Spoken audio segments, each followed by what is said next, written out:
Servus YouTuber und willkommen bei RL Photo Pro. Ja, wie ihr sehen könnt, das Studio hat sich im Hintergrund ein bisschen verändert. Ich habe mit meinem Vater nämlich am Wochenende Akustikpaneele angebracht und haben das Ganze ein bisschen umgebastelt, damit es einfach für euch ein bisschen optisch schöner ausschaut, das Ganze.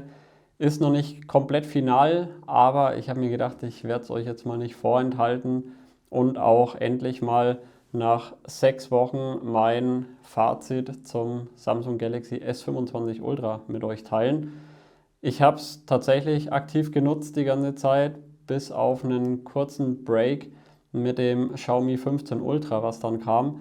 Das Gerät ist ja zurückgeschickt worden, da habe ich tatsächlich auch von Ingram Micro bisher nur eine Eingangsbestätigung bekommen, aber noch kein irgendwie neue Infos, was jetzt da ist, ob es repariert wird, ob es ausgetauscht wird, ob ich mein Geld zurückkriege, wie auch immer. Ja, mal gucken, was da noch kommt. Heute geht es, wie gesagt, ums S25 Ultra. Ich habe das auch mit den 3 Hüllen, die habe ich euch ja schon mal vorgestellt gehabt, entsprechend getestet, habe alle 3 mal so ein bisschen im Alltag integriert und habe da tatsächlich immer noch so meine 2 Favoriten. Da kommen wir aber später noch dazu. Zum Gerät selbst würde ich sagen, kommen wir jetzt mal direkt und ich wünsche euch viel Spaß. Bis dahin, los geht's.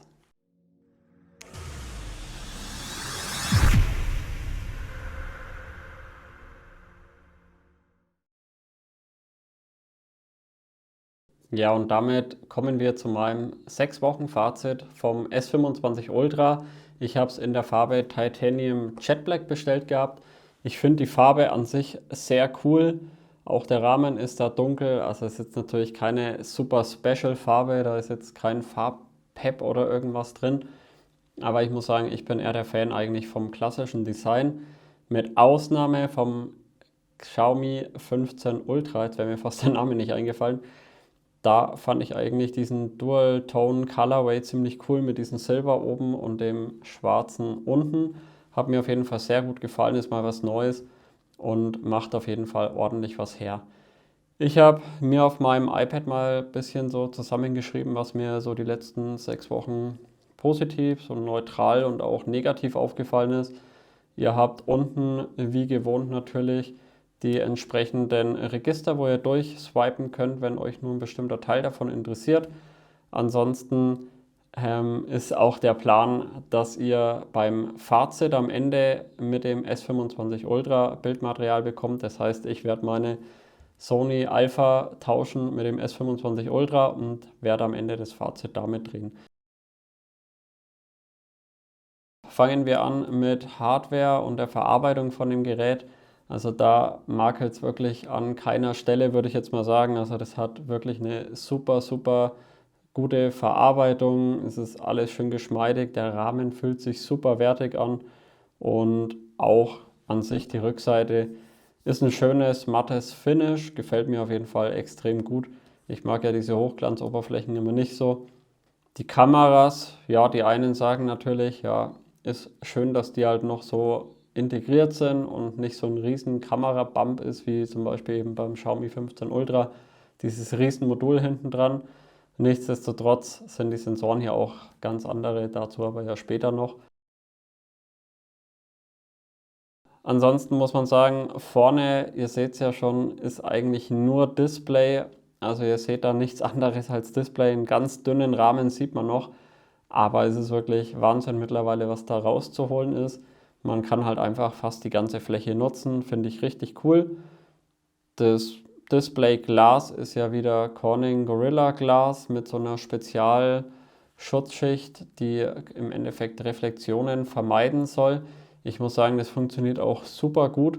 Natürlich nur solange ihr keinen Screen Protector drauf macht. Sobald ihr den drauf macht, ist ganz klar, ist diese Nanotextur dann verschwunden, beziehungsweise halt natürlich überlagert mit eurem Display-Schutzglas oder der Folie entsprechend, ist dann diese Minimierung der Reflexionen weg. Ich zeige euch das auch mal, wie ich da meinen Screen Protector wieder runter mache. Da sieht man den Unterschied dann in der Sonne doch relativ deutlich.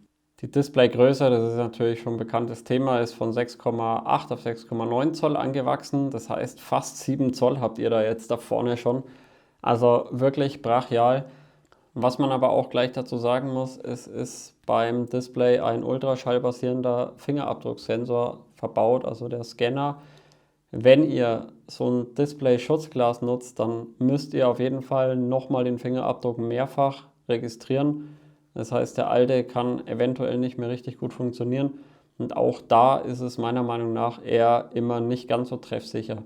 Das Problem haben aber viele andere Hersteller auch. Also auch beim Xiaomi 15 Ultra hatte ich dann mal einen drauf. Da ist es dann auch einfach nicht mehr so treffsicher gewesen wie ohne. Ohne funktioniert es wirklich instant. Also ihr macht da einen Finger drauf und es entsperrt sofort. Funktioniert richtig gut.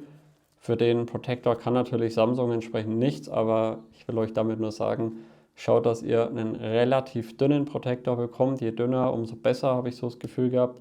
Ich hatte nämlich vorher mal ein Schutzglas drauf, das war etwas dicker. Und dann gibt es noch diese Ultra Thin Schutzgläser. Ich verlinke euch auch unten drunter mal noch eins.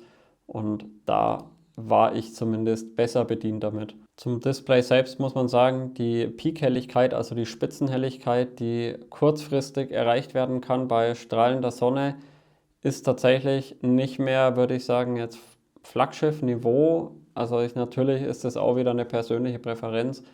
Aber man sieht den Unterschied auch hauptsächlich, wenn man natürlich ein Gerät daneben hat, wie jetzt das Honor Magic 6 Pro oder mein Magic V3. Und das ist auch noch ein Fall-Smartphone und selbst das wird heller im direkten Vergleich im Sonnenlicht. Zumindest kurzfristige Sicht. Das dimmt ja dann relativ schnell wieder runter, weil es sonst überhitzen würde. Aber wenn man dann mal kurz irgendwie schnell was schreiben will und mehr sehen will, ist man halt mit anderen Herstellern mittlerweile besser bedient als beim S25 Ultra. Nichtsdestotrotz, wenn ihr keinen direkten Vergleich habt, ihr werdet es nicht merken, weil ihr seht trotzdem noch genug. Mit dieser Anti-Reflex-Beschichtung ist das wirklich super, super gut lesbar. Also das ist jetzt natürlich einfach Meckern auf hohem Niveau. Aber ich finde es halt einfach schade, weil Samsung baut ja die Displays selbst und entsprechend verbauen die auch bei anderen Herstellern Displays und die sind eben teilweise heller als die eigenen. Ist halt ein bisschen schade. Ich habe mir da einfach gewünscht, dass Samsung da wieder eine Schippe mehr drauflegt und nicht nur auf diese Anti-Reflex-Beschichtung dann Wert legt. So schön natürlich das große fast 7 Zoll Display auch ist, umso unschöner finde ich zumindest für mich persönlich die Größe des Geräts. Also anfangs beim Unboxing war ich ja noch sehr begeistert und auch so vom Gefühl in der Hand und so weiter. Wenn man es dann aber im Alltag länger nutzt, zumindest bei mir, dann finde ich, fühlt sich das irgendwie immer mehr an wie so ein Backstein in der Hand. Ja, das ist jetzt blöd ausgedrückt, aber ja, ich finde einfach, das ist halt relativ klobig, das Gerät. Also man muss das schon sehr groß greifen.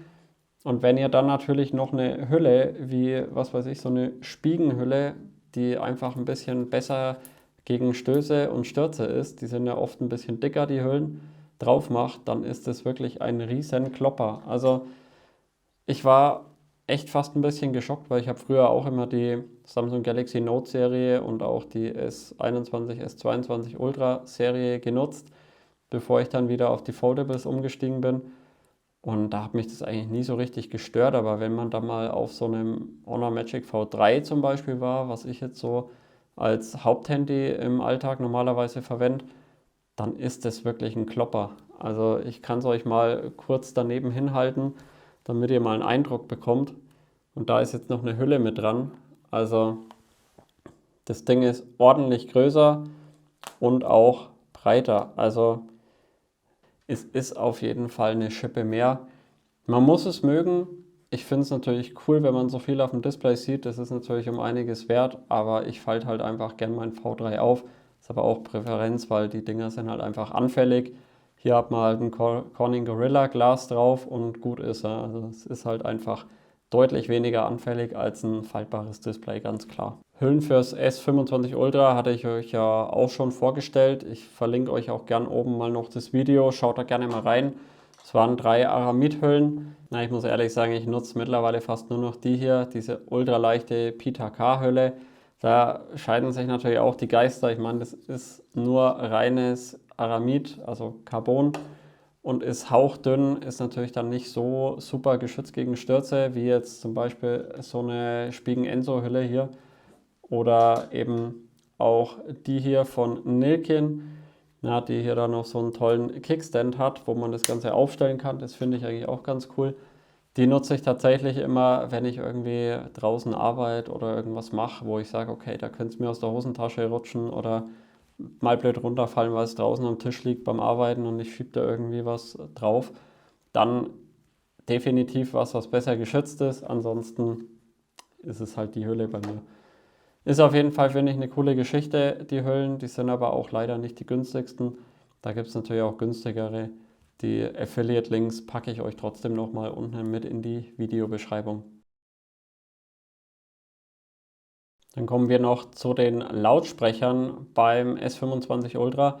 Ich finde, für mich sind die auf jeden Fall persönlich super laut. Also die kann man wirklich ordentlich aufdrehen, ohne dass die recht klirren oder komisch klingen.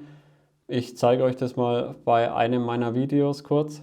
Und beim Xiaomi 15 Ultra natürlich die Kamera und auch entsprechend das Kamera-Kit und diese ganzen Ansteckteile. Ja, also ist natürlich jetzt nicht das beste Video. Musik wäre natürlich besser, aber da kriegt man wahrscheinlich mit den Rechten ein Problem. Aber glaubt mir, also das wird für jeden, der einfach nur mit dem Smartphone mal Musik hören will, YouTube-Videos schauen will, etc., Filme schauen will, laut genug und auch von der Klangqualität her auf jeden Fall super. Das einzige Smartphone, was ich jetzt hier noch rumliegen hatte, wo gefühlt noch ein Tick besser für mich klang, vom räumlichen Klang, also ich habe hier auch mal diesen räumlichen Klang aktiviert gehabt, ist eigentlich das Honor Magic 6 Pro meiner Freundin. Das hat einen sehr voluminösen Klang im Vergleich zum S25 Ultra, ist aber auch persönliche Präferenz. Dafür hat es hier meiner Meinung nach ein bisschen mehr Bass, was halt gerade bei Musik auf jeden Fall besser ist. Ja, nicht zu vergessen ist natürlich bei dem Smartphone der neue Snapdragon 8 Elite von Samsung, zusammen mit 12 GB Arbeitsspeicher bei allen Speichervarianten. 12 GB ist tatsächlich für die heutige High-End-Klasse eigentlich normal, beziehungsweise teilweise schon ein bisschen wenig. Da haben andere schon 16 oder 24 GB, 24 die wenigsten, aber 16 zumindest. Und ich sag's aber, wie es ist trotzdem völlig ausreichend. Also ich habe da nie das Ding irgendwie an die Grenzen gebracht, muss ich ehrlich sagen. Ich war da immer super zufrieden. Das läuft alles super flüssig. Adobe Lightroom Bearbeitung in Echtzeit war überhaupt kein Problem. Man schiebt die Schieberegler und es verändert es sofort, egal ob das ein RAW-Bild ist oder ein JPEG. Da ist halt einfach auch der interne Speicher generell wahrscheinlich recht flott unterwegs. Und ich denke auch für jeden Gamer ist da auf jeden Fall mehr als genug Performance noch an Ressourcen vorhanden für die nächsten Jahre. Ja, kommen wir jetzt zur Software beim S25 Ultra. Und ich muss sagen, ich habe One UI wirklich vermisst. Ich habe früher ja immer die Galaxy S Ultra Reihe gehabt und auch davor die Note Reihe und auch die Galaxy Z Fold Reihe, wo das gestartet hat mit dem ersten Fold bis zum sechsten Fold. Und bin dann erst auf die Honor Magic V-Serie umgestiegen.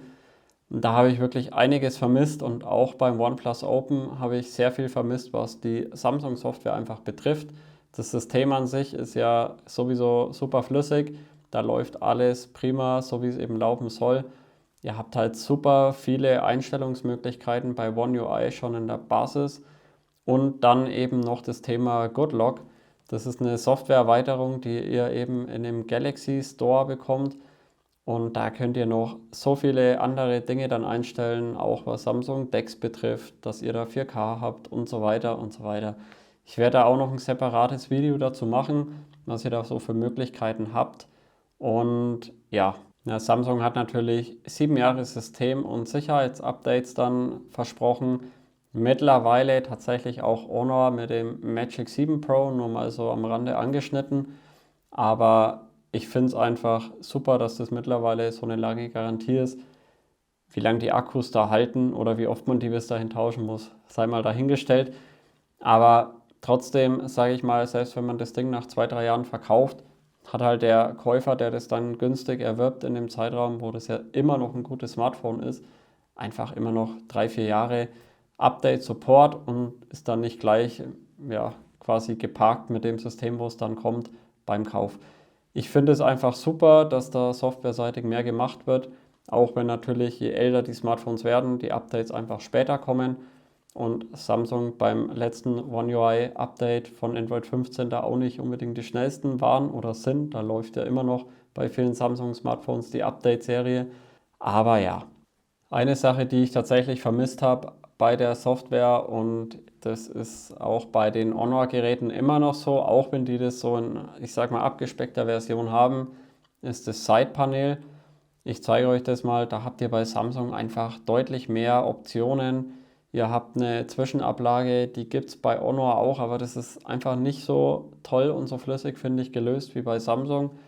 Und ihr habt da einfach so viele Möglichkeiten, da noch was zu aktivieren, zu deaktivieren, euch das Ganze zu erstellen, wie ihr es braucht. Ihr könnt beim App-Side-Panel einfach auch Ordner erstellen. Das geht bei vielen anderen Herstellern auch nicht. Und ihr könnt das Ganze auch ein bisschen anpassen, wo das startet, links, rechts, im Display etc. Also finde ich richtig cool gemacht bei Samsung, und das würde ich mir eben auch bei allen anderen Herstellern so wünschen, auch wenn es bisher keiner umgesetzt hat, aber so langsam arbeiten ja die anderen auch dran. Genauso wie bei Samsung DeX. Also Samsung DeX war für mich ja immer schon die Top-Desktop-Option bei Smartphones. Mein Honor hat ja auch Honor Magic Desktop, so zum Vergleich. Aber da gibt es einfach immer noch seit 3 Generationen vom Betriebssystem Probleme mit Netflix. Das flackert, das ist eigentlich unbrauchbar da. Man kann zwar Amazon Prime oder ARD, Mediathek etc., das funktioniert alles, aber ihr habt da auch kein 4K, ihr habt da maximal Full-HD-Begrenzung. Das sieht auf dem 4K-Fernseher einfach nicht schön aus, gerade wenn man im Hotel abends das Ding mal mit einem USB-C zu HDMI-Adapter dann anschließt, nutzen möchte, dann funktioniert es einfach bei so einem Samsung Galaxy Smartphone mit DeX deutlich, deutlich besser. Also man kann auch die Schrift da besser einstellen etc. Auch dazu wird es natürlich ein separates Video mal geben. Ich habe da schon mal ganz am Anfang von meinem YouTube-Start eins gemacht, aber das war nicht mehr so State of the Art. Da hat sich auch einiges getan. Von daher kommt da auch demnächst ein neues. Was man bei Samsung DeX auch wissen muss, es gibt auch eine Wireless-Version von Samsung DeX ohne Kabel. Ich habe da allerdings eher so für Video schauen oder so eher negative Erfahrungen gemacht. Das hatte immer so einen kleinen Lag, das heißt, das Bild hat nicht zum Ton gepasst. Darum empfehle ich das maximal vielleicht für irgendwie so Word schreiben, Internet browsen, aber selbst da habt ihr so ein bisschen Verzögerung. Ich finde es nicht schlimm und schön, dass die Option überhaupt gibt, muss ich ehrlich sagen. Das haben jetzt andere wie Honor zum Beispiel auch nicht. Aber ja, Empfehlung ist ein Kabel. Ich verlinke euch auch unten nochmal eins, was ich auch habe und auch sehr gut funktioniert, falls euch das interessiert. Ihr könnt eine Bluetooth-Tastatur und Maus damit dran stöpseln in dem Sinne, also beziehungsweise koppeln halt natürlich, und könnt es dann nutzen wie einen kleinen Linux-PC im Endeffekt oder Android-PC, und seid da halt auch schön flexibel im Urlaub, wenn ihr da mal irgendwie kurz ein größeres Schriftstück schreiben müsst etc. Ganz kurz noch zu diesen ganzen AI-Features. Ich bin ja da immer nicht ganz so der Fan davon, und ich muss ehrlich sagen, ich habe da auch ein bisschen damit rumgespielt, auch mit diesem Briefing, wo es dann gibt und so. Also ist es für mich ehrlich gesagt wenig Mehrwert. Ich weiß nicht, wie es euch da so ergeht. Schreibt es gerne mal in die Kommentare. Für mich ist es halt sehr, sehr viel Marketing. Da wird viel drumherum geredet. Viele Features gab es ja auch schon mal in ähnlicher Form ohne AI, bevor dieses ganze AI so gepusht wurde. Ja, also dieses Briefing war das Einzige, wo ich manchmal so ein bisschen genutzt habe, um mal kurz einen Überblick zu kriegen, was habe ich heute für Kalendertermine, solange ihr den Samsung-Kalender nutzt. Ich nutze ja hauptsächlich den Google-Kalender, dann fällt es schon wieder raus. Und den Wetterbericht und sowas steht heute so an, solche Themen. Aber das war es dann auch schon. Bei Kamera und Bildbearbeitung, Videobearbeitung ist es nochmal eine andere Geschichte, aber da komme ich später dann nochmal drauf zurück. Und damit sind wir bei der Kategorie Kamera und Videofunktionen angelangt. Video nutze ich ja relativ selten. Ich werde aber eben, wie gesagt, das Fazit mal mit dem S25 Ultra mit der Hauptkamera aufnehmen. Die Kameras sind ja wenig verändert worden bei Samsung in der Galaxy S Ultra Reihe. glaube, das S23 und S22 hatte ja auch schon dieselben Sensoren, bis auf die Ultraweitwinkelkamera. Die wurde hier jetzt erneuert, ist aber auch nichts, ehrlich gesagt, was einem vom Hocker haut. Nicht falsch verstehen, die Kameras sind grundsolide, die machen gute Bilder. Bei Dunkelheit allerdings jetzt im Vergleich hatte ich halt jetzt leider das Xiaomi 15 Ultra. Und wenn der Fokus da sauber funktioniert hat, was eben bei so Landschaftsfotos, sage ich jetzt mal, kein Problem war, dann war das Welten besser. Also dieser 1 Zoll Sensor, der hat halt deutlich weniger Rauschen, gerade wenn man mal im RAW-Format fotografiert. Man merkt es halt einfach, das ist eine andere Welt. Also nicht falsch verstehen, ist eine solide Kamera und für Point-and-Shoot super geeignet.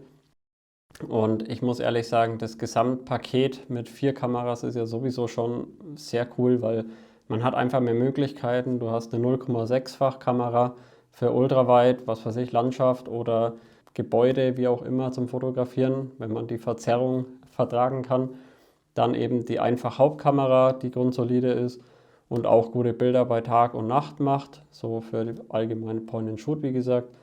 Und die Dreifach-Zoom-Kamera, was ein guter Mittelweg, finde ich, ist. Und dann on top ja noch die Fünffach-Kamera, die auch übrigens bei 10-fach Digital-Zoom im Endeffekt dann auch noch gute Bilder macht. Also das Gesamtpaket ist natürlich super umfangreich, das finde ich richtig cool. Also 4 Kamera ist für mich so der goldene Schnitt momentan so bei den Smartphones. Mal schauen, ob wir irgendwann mal 10 da hinten drauf klatschen haben, ja, für jede mögliche Brennweite.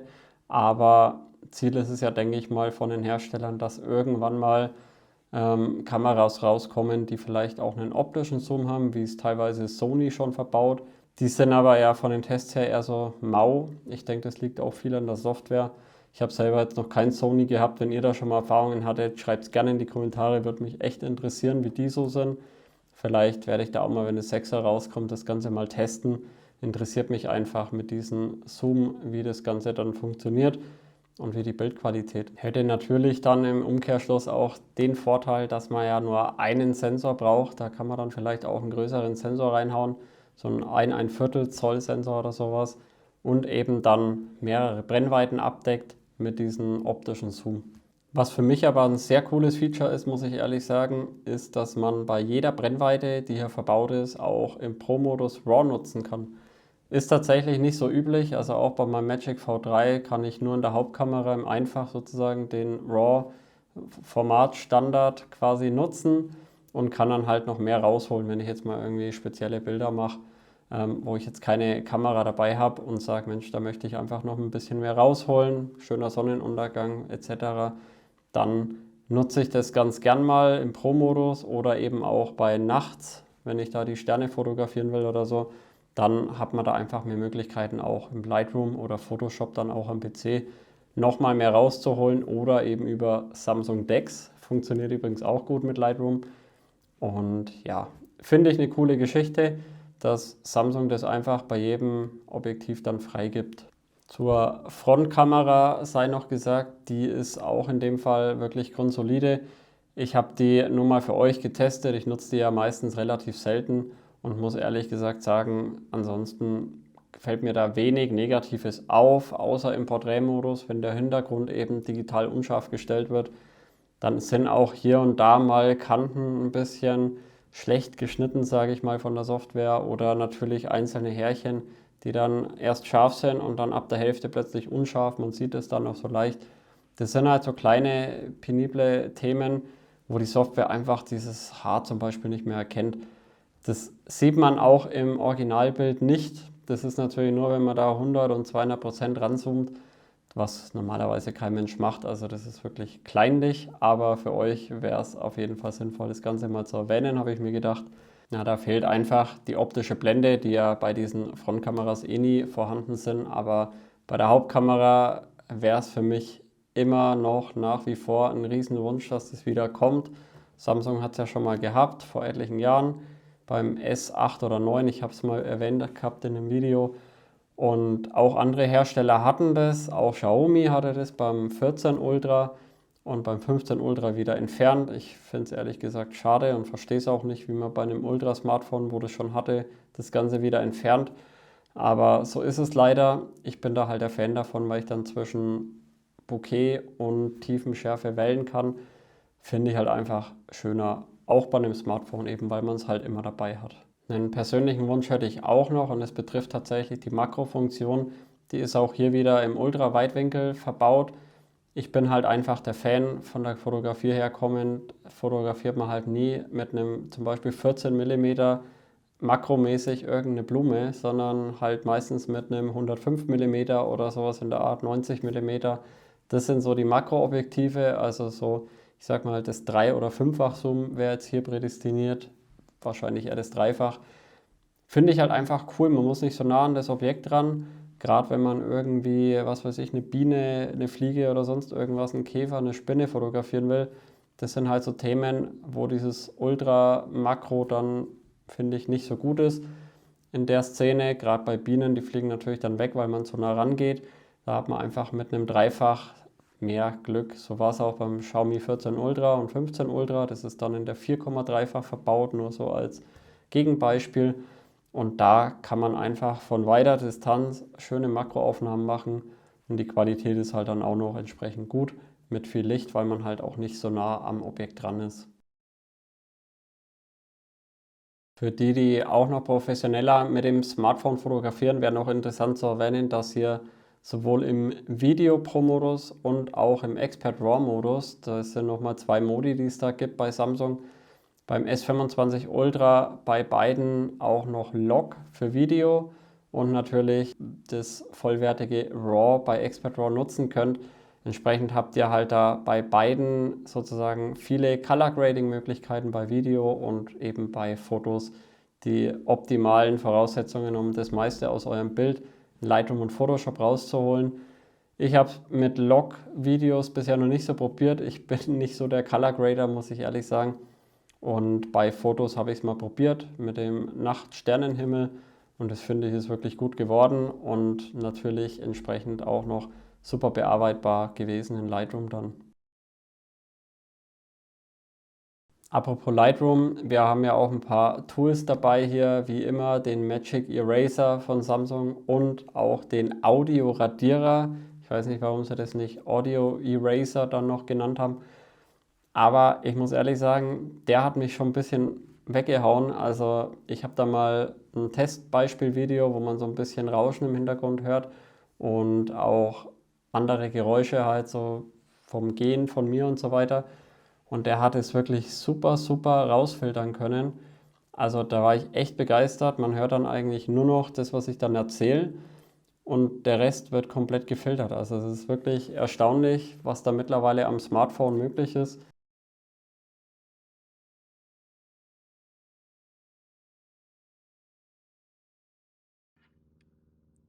So, und jetzt zu guter Letzt eben das neue Samsung Galaxy S25 Ultra.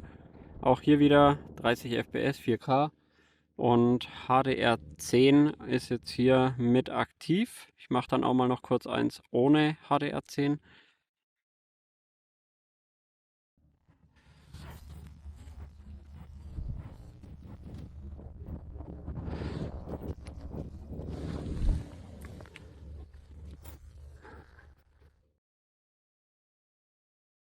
Sechsfach Zoom, zweifach haben wir hier noch, dreifach. Da schaltet er dann die Linse entsprechend um. Finde ich richtig cool und das wäre auf jeden Fall ein Feature, was ich auch gerne bei anderen Smartphones sehen würde. Der Magic Eraser ist dagegen nach wie vor top. Ich fand den bei Samsung eigentlich immer mit am besten. Man kann halt richtig gut die Objekte mittlerweile rausradieren aus Bildern und es fällt auch im Nachgang einfach nicht mehr so arg auf. Also auch bei den Vergleichsbildern jetzt hier, ihr seht es, da sind wirklich die Skifahrer zum Beispiel rausradiert worden etc. Ich zeige euch da mal ein paar Beispiele, wo das wirklich super funktioniert hat. Es gibt auch Beispiele, da funktioniert es eher so semi-gut, wenn man große Objekte rausradiert. Aber das, denke ich mal, ist auch ein bisschen zu hoch gesteckt, wenn man sagt, das will man auch erwarten von so einem Smartphone.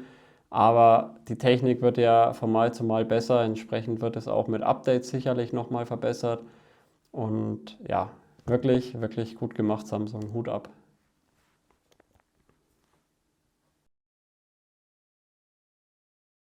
Ja, und dann kommen wir natürlich zu dem Feature, was das S25 Ultra ausmacht, wie es eben früher bei der Note-Serie war. Und das ist ganz klar der Stift, der hier verbaut ist, der halt natürlich super cool ist und man einfach Dokumente unterschreiben kann. Man kann dann hier kurze Notizen aufs Display schreiben und so weiter. Finde ich, ist eine richtig coole Geschichte und hat auch echt viele Funktionen und vor allem auch die Bluetooth-Auslöse. Ach nee, wir sind ja beim S25 Ultra, kein Bluetooth mehr an Bord. What the hell? Ja, ich muss ehrlich sagen, das hat mich wirklich schockiert ein bisschen, weil ich mir gedacht habe, naja, normalerweise wird das Ganze ja weiterentwickelt. Jetzt gehen die Hersteller wieder weg von einer variablen Blende, jetzt gehen die Hersteller wieder weg von Bluetooth im S-Pen, beziehungsweise der Hersteller. Samsung ist ja da irgendwo noch ein Monopol. Viele andere Hersteller haben zwar bei ihren Smartphone-Displays mittlerweile einen Digitizer drin, der auch Stifterkennung hat, aber der Stift muss halt separat gekauft werden und auch irgendwo verstaut werden, aber nicht im Smartphone. Von daher ist es natürlich immer noch ein geiles Feature, aber leider auch abgespeckt und ich muss sagen, das finde ich wirklich schade, weil gerade wenn ich das Ding nachts auf einem kleinen Stativ hatte und da mein Sternbild Foto machen wollte oder Night Sky, wie auch immer, ja, dann war der Stift beim S23 Ultra, das meine Freundin ja dann noch genutzt hatte, immer richtig, richtig gut und es war auch richtig cool, den zu benutzen, muss ich ehrlich sagen, weil man hat den halt einfach als Fernauslöser benutzt. Ja, das ist eine coole Geschichte, was halt jetzt leider weggefallen ist. Ich würde mir wirklich wünschen, dass Samsung das wieder rückgängig macht und sagt, beim S26 Ultra ist er wieder dabei mit Bluetooth. Das Gewicht, die paar Gramm, die wären mir halt völlig egal gewesen. Also da habe ich lieber ein paar Gramm mehr drauf am Smartphone und dafür die Bluetooth-Funktionalität des S Pen wieder. Ansonsten Air Gestures, das kennen wir ja schon seit einigen Generationen, dass der dann so runter scrollt, wenn man da quasi nicht das Display berührt, sondern so leicht drüber hovert. Das ist nichts Neues, ist auch wieder dabei, finde ich recht cool. Aber ja, ist halt was, entweder man braucht es oder man braucht es nicht. Ich habe es hauptsächlich immer für die Kamera-Fernauslösung genutzt vorher oder mal irgendwie schnell Notizen aufzuschreiben. Bei ausgeschaltetem Display zieht man den raus, dann geht es sofort an für die Notizen. Finde ich immer ganz praktisch. Ansonsten war der bei mir eher immer drin und ist da manchmal wochenlang nicht aus dem Schacht rausgekommen. Und jetzt mit dem Bluetooth-Feature, was er verloren hat, tatsächlich noch weniger. Was auch noch ein Thema ist, ist der Face Unlock. Da bin ich halt einfach verwöhnt gewesen von meiner Freundin, ihrem Magic 6 Pro. Da habe ich auch mal mein Gesicht mit reingenommen und das ist wirklich der Wahnsinn. Ja, ich meine, die iPhone-User unter euch, die kennen es natürlich auch, ja, das Face ID und das scannt das Gesicht in 3D und das haben wir hier halt leider nicht. Hat Vor- und Nachteile, sage ich mal. Wir haben hier nur noch so eine kleine Punch-Hole-Kamera. Man sieht es immer ganz gut. Es ist wirklich nur noch so ein kleines Löchlein oben dran. Das ist natürlich super cool fürs Display. Under-Display-Kamera wäre mir noch lieber, weil ich die Frontkamera kaum nutze. Dann wäre das Display komplett frei von irgendwelchen Löchern. Beim iPhone hat man ja eben diese Notch oben oder Dynamic Island, wie sie es nennen. Und beim Honor Magic 6 Pro genauso oder 7 Pro, da hat man eben auch diese Notch, wo das Ganze dann im Endeffekt dann ja ausgeschnitten ist. Ist natürlich großflächiger, aber eben auch deutlich sicherer. Dieser 2D-Scan ist eigentlich nicht zu empfehlen und bei den meisten Apps wie jetzt Banking und so weiter kann man das auch nicht nutzen. Da geht wirklich nur der Fingerabdruckscanner. Ladegeschwindigkeit und Akku ist auch so eine Sache. 5000 mAh nach wie vor Lithium-Ionen-Akku, kein Silizium-Carbon, leider Gottes, dann wäre das Teil wahrscheinlich auch noch mal ein bisschen dünner geworden. Hätte ich mir gewünscht, gerade bei so einem teuren High-End-Gerät, das verbauen ja jetzt schon einige Hersteller mittlerweile, die erzielen dann auch deutlich schnellere Ladegeschwindigkeiten. 45 Watt haben wir hier per Kabel und 15 Watt nur Wireless Charging, was wirklich sehr schwach heutzutage, finde ich, ist für ein High-End-Gerät. Finde ich auch ehrlich gesagt schade, dass Samsung da nicht mehr draus macht. Die hätten ja sicherlich die Technologie da. Man sieht es ja an dem Edge-Modell, was da jetzt dann rauskommen soll. Ja, ich weiß auch nicht, warum da jetzt nochmal so ein separates Edge kommt. Cooler wäre es gewesen, die hätten es gleich ins Ultra-Modell eingebaut, ja, so als extra on-top-i-Tüpfelchen für die Ultra-Reihe.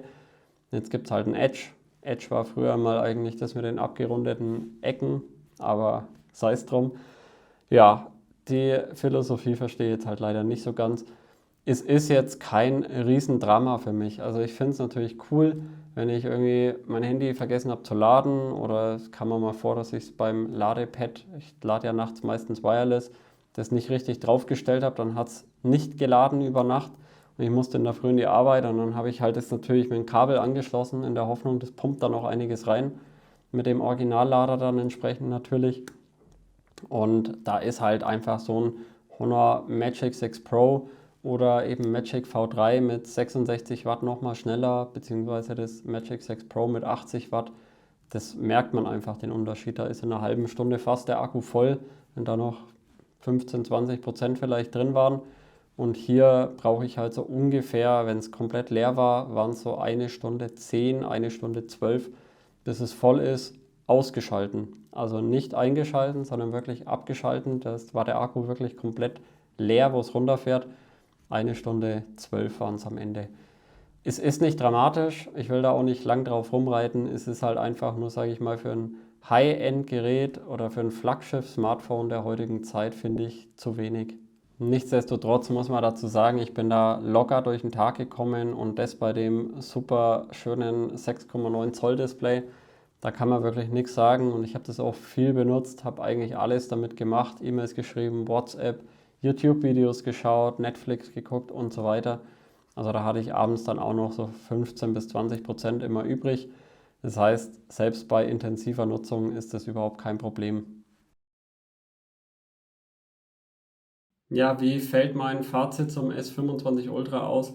Ich habe es ja jetzt, wie gesagt, knapp 6 Wochen getestet und es wird jetzt auch noch auf einigen Reisen dabei sein. Ihr habt ja auch abgestimmt bei meiner Abstimmung im Endeffekt, dass ihr auch zu den Kameras einfach mal detailliert was sehen wollt.